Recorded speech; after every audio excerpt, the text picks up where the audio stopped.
Welcome everyone. Before I start, don't forget to subscribe to the channel and hit the notification bell so you get all our new summaries. And let's begin our film.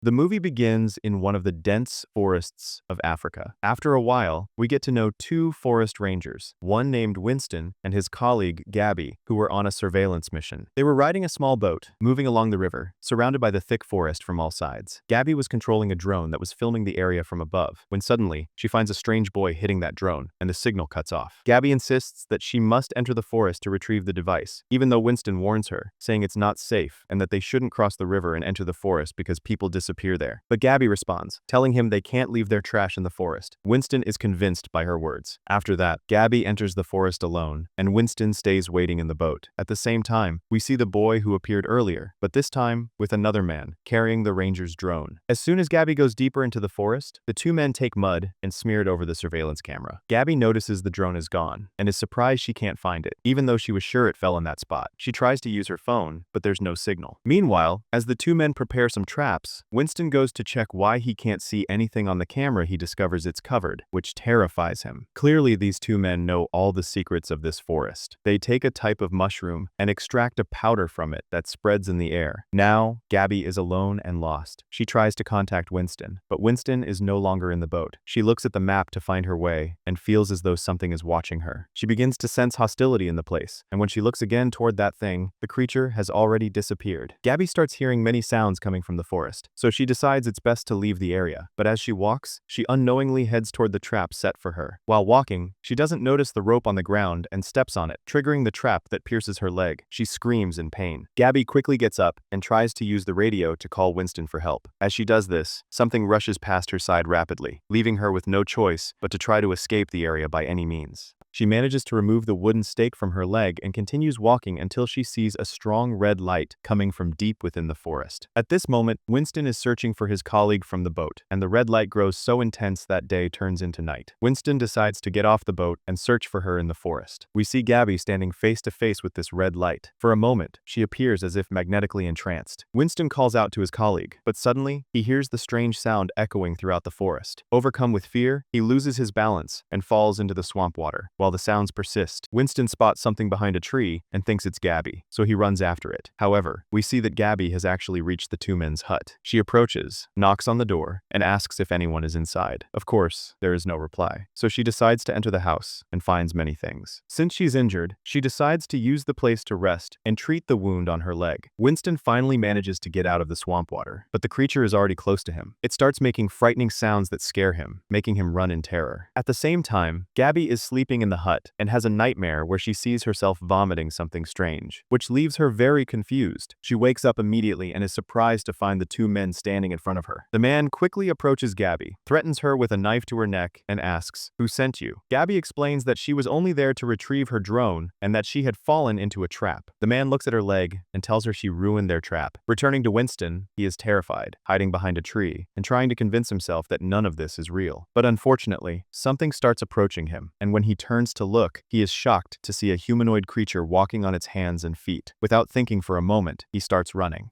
Back at the hut, the men decide to tend to Gabby. Out of curiosity, she asks them their names. The man introduces himself, saying his name is Barend, and the one with him is his son, Steven. He asks if she came from the city, but Gabby replies that she is from the ranger station. Barend asks, "How many rangers are there now?" She tells him there are only two. After a while, as they prepare dinner, Gabby hears the same strange sound again and asks the man, "What is that strange sound?" He replies that it's just an old cow. During dinner, the father and son say a somewhat strange prayer, and Gabby doesn't want to eat. Beren tells her sarcastically, "Please, enjoy your meal." Later, we see that Winston is still running from the creature, chasing him relentlessly. He trips over a tree branch and falls. The creature is instantly in front of him, closing in quickly. Winston tries to pull out his knife, but realizes he lost it, so he decides to run again. The humanoid creature lets out a terrifying scream. Returning to the hut, everyone prepares to sleep, but Gabby says she saw someone outside who didn't look human. The two men appear to know something, but don't say anything. We see Winston hiding behind a tree, completely unaware, as the mushroom roots slowly begin to approach him until they eventually attack him. Returning to the three in the hut, Barend prepares a remedy in the house to treat Gabby's wound while she is still sleeping. He leaves his son to take care of the rest. The boy has never seen a woman before, so he starts looking at her with curiosity but doesn't do anything more than that. Once again, Gabby has a strange dream. She sees sees plants sprouting from her body. She wakes up immediately, terrified, but finds herself alone in the hut because the father and son have gone out hunting. Gabby tries to contact Winston. He answers her and says his name. She asks him, "Where are you?"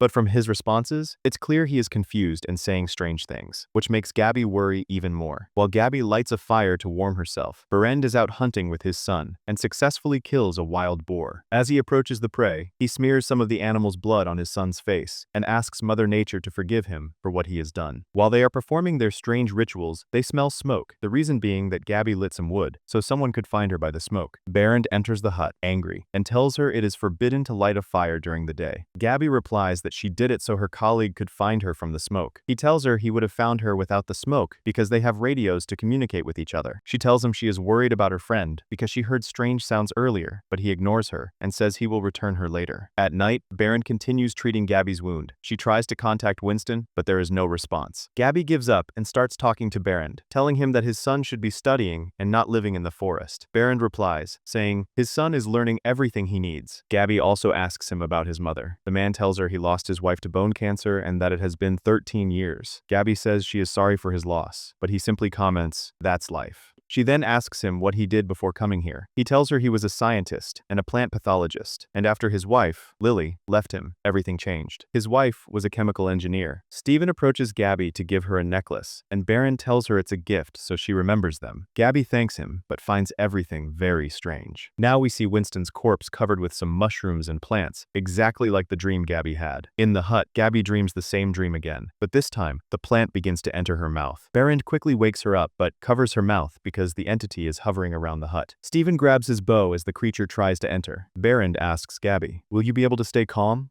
She replies, "Yes, I can." The entity is desperate to get in at any cost, and Berend warns her, if these creatures manage to enter, she must remain completely still in her place because they are blind. They begin to smear a liquid on their bodies, and the father and son prepare to confront the monster. Gabby was about to be attacked, but Berend acts quickly and manages to protect her. One of the humanoid creatures succeeds in entering the hut, but Stephen shoots it with an arrow, forcing it to retreat. This calm doesn't last long, because another one appears and tries to attack Berend. As he said before, all they can do is stay still and not move, because these creatures are blind. They move with subtle motions, but Gabby makes a noise, attracting the creature's attention. Stephen tries to help and attacks it several times. The father and son fight together until they finally manage to drive the creature out, and Berend quickly shuts the door. When they see that Gabby is covered in the creature's blood, Stephen quickly takes off his clothes, which puzzles Gabby. Berend asks her to trust them, and Stephen starts cleaning the blood off Gabby. Berend notices he's been wounded. Gabby feels unwell and faints. Later, Berend explains that these creatures are humanoid fungi, that they covet humans and feed on every part of the body. Even after this explanation, Gabby asks him, "What kind of insanity are you talking about?" Berend simply tells her that this is, in essence, the largest living organism on the planet, living beneath their feet. He explains that these creatures are older than all of human history and are ready to spread. Gabby asks him, "Is this what you believe in and were talking about earlier?" But Berend says humans believe in worse things, and this is just one of them. Gabby asks Stephen if he thinks the same way as his father, but the boy replies that it's time for sleep. Afterward, the woman has another dream. She sees herself in the middle of the forest, and someone appears behind her and touches her, but immediately a fungus appears on her neck, shocking her so she wakes up. Stephen is beside her and tells her she's beautiful. She feels at ease with him and shows him her phone, taking a photo of the two of them. She also shows him other pictures from her life, and Stephen is fascinated. But his father suddenly appears and calls Gabby a monster, demanding she leave the house. Stephen and Berend decide to go to another place. Meanwhile, Gabby gathers the pieces of her phone that Berend broke and finds a book with some notes in it. At the same time, Berend offers a sacrifice and kneels before a tree, looking inside it. He finds many fungi growing, leaves some blood inside the tree, takes one of the fungi, and starts eating it. He gives another one to his son and then looks at his own wound, worried. Berend returns to the house and finds Gabby reading his things. He also notices that she has been infected, which worries her, but he tells her to leave. Stephen seems to disagree with his father's decisions, but doesn't say anything. Suddenly, they hear a knock. Berend decides to go check what it is. As soon as his father leaves, Stephen searches for something to try and help Gabby, even licking the fungi on her arm and then hugging her. Gabby comforts the boy and tells him she will always visit him. Berend returns and says it's time to leave. Gabby asks him to let Stephen come with her, but the father laughs sarcastically. As they walk, Gabby asks the man how they aren't infected by the thing living beneath them. He replies that they are infected, and they continue walking until Gabby finds Winston's flashlight. She heads toward the humanoid fungi's lair. Baron warns her it's dangerous, but Gabby ignores him. Reluctantly, Baron decides to follow her. Gabby finds a surveillance camera and removes the memory card. They walk a bit further and find Winston's body covered in many fungi. When she touches her companion's body, Gabby discovers he is still alive. Winston begs her to kill him quickly, but Gabby refuses and says she can take him to the hospital. Baron prepares to act, but Gabby stops him and asks if there's any way to help him. Instead, Baron hands an arrow to Winston, who chooses to die immediately. Gabby's loud crying attracts more humanoid creatures, and Baron urges her to hurry so they can get out of there. The two quickly return to the hut and wake Steven, who is happy to see Gabby back. Baron quickly seals all the hut's entrances because more creatures are approaching. At night, Gabby has another dream and wakes up, realizing the fungi are spreading. She tells Baron she knows he has medicine, but he ignores her and leaves the place. Gabby asks Steven, "Where did your father go?" The boy replies that he went to pray. Taking advantage of Baron's absence, she asks him about his mother. He says he has few memories of her, but that she is now living in the forest. Gabby doesn't understand at first, and the boy says he will show her. Meanwhile, while praying, Baron hears sounds from the humanoid fungi and is horrified. We see the same red light in the background again. At the same time, Gabby tries to convince Steven to leave with her, telling him he could become a forest ranger. She tries everything to take him with her, even saying there are many women waiting for him. But Steven remembers his father saying, "Everyone will die soon." A little later, the man enters the hut looking pale and visibly terrified. The next day, Baron performs his usual rituals with his son and gives him another mushroom. Meanwhile, Gabby's infection begins to spread faster. Baron and Steven return to the house, and Baron notices the boy is extremely excited to be back. When Steven arrives home, he approaches Gabby to give her the mushroom his father gave him. Baron doesn't comment and asks her if she's ready to return to her life. But when she sees the treatment is working, she tells him she wants to stay. Baron doesn't say anything and walks away. Steven is overjoyed at the news and decides to teach Gabby how to use the bow. He takes her to their sacred tree, the same tree she saw in her dream. Meanwhile, Gabby tries to piece together her phone again without Baron noticing and succeeds in viewing the photos she took of him and the creatures. In the midst of this, Baron joins the conversation. Gabby says she wants to understand this religion that Baron is proud of, but this only angers him more. His tone changes. However, he decides to show her later. He and his son prepare the ritual, and Steven applies red paint to Gabby's face. Baron suddenly blows a magical powder into her face. Abruptly, Gabby finds herself in another dimension. She sees many things at once and wakes up completely naked in a swamp. Soon after, she sees a man emerging from the water. It's Steven, also naked. A moment later, Gabby wakes up again at the sacred tree, experiencing many disturbing visions simultaneously. But this time, she wakes up in the real world. She asks Baron where she was, and he tells her she was in the Temple of Dreams, and that 4 hours have passed since she entered the dream state. The woman says it felt like months have passed, and Baron asks her what she saw, but Gabby is confused. She looks at Steven and realizes that was also a dream.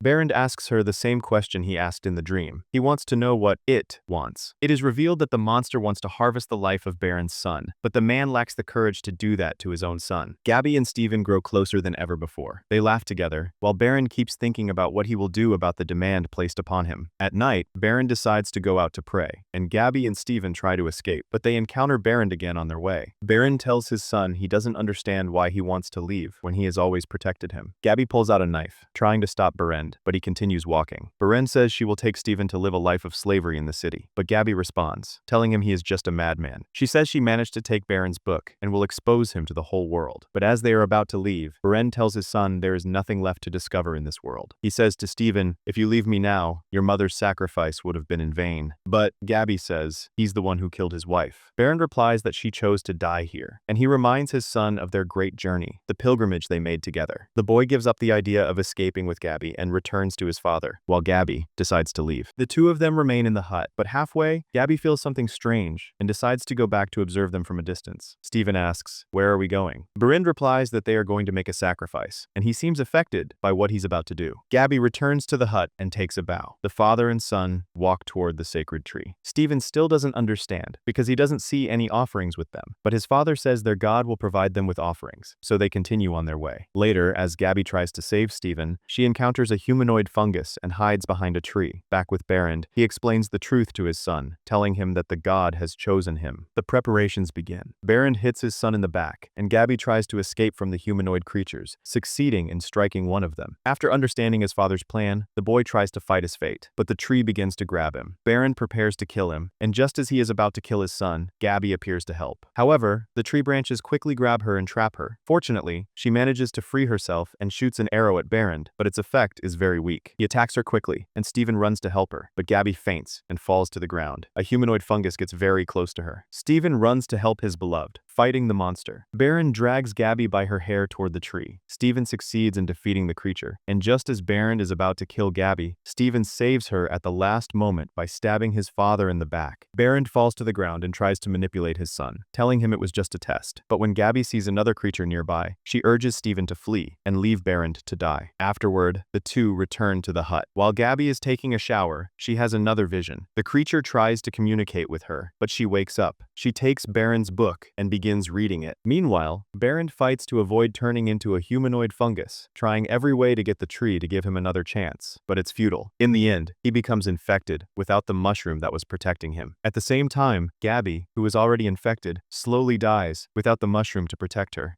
She asks Steven to go see the world. Days later, the infection has advanced significantly, and she is close to turning into a humanoid fungus. She asks Steven to end her life quickly, and he carries out her request. Steven is now alone, and the living organism appears more than ever. He decides to heed his beloved's advice and leaves the cursed forest. Now in the big city, he is living a new life, still trying to get used to all these new things, but living safely away from all the madness he witnessed. However, what he doesn't know is that everything he touches becomes contaminated. And that concludes today's film. Don't forget to like, subscribe, share, and hit the bell icon to stay updated. Share your thoughts in the comments, and stay tuned for the next summary. Goodbye!